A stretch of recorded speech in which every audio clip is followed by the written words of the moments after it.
প্রতি সপ্তাহে সর্বোচ্চবার বিকাশ পেমেন্টে 50 জন হবেন পেমেন্ট চ্যাম্পিয়ন। জিতে নিন টিভি সহ আকর্ষণীয় সব প্রাইজ।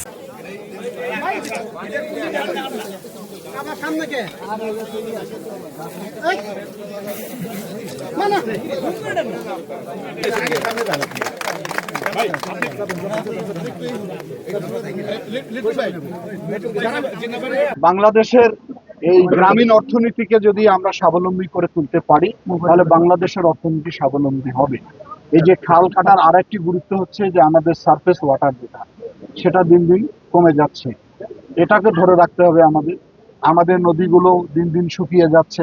পার্শ্ববর্তী একটি দেশের পানি বৈষম্যের কারণে সেখান থেকে আমরা ঠিক মতো পানি পাচ্ছি না। আপনারা জানেন যে আমি একটা আন্দোলন করি জাগোবাই তিস্তার পানির জন্য। তিস্তা এখন মরুভূমিতে পরিণত হয়েছে। সে কারণেই তিস্তা মহাপরিকল্পনা এবং পদ্মা মহাপরিকল্পনা বাস্তবায়নের উদ্যোগ বর্তমান সরকার গ্রহণ করেছে।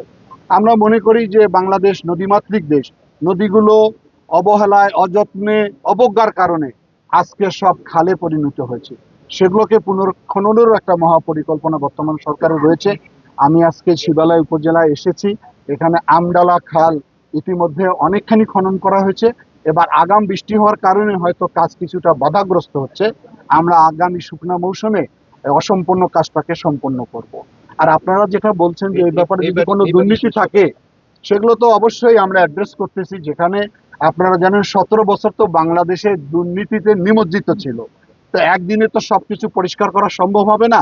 তবে এ ধরনের কোনো যদি স্পেসিফিক অভিযোগ হয় তাদের বিরুদ্ধে অবশ্যই আমরা ব্যবস্থা গ্রহণ করব।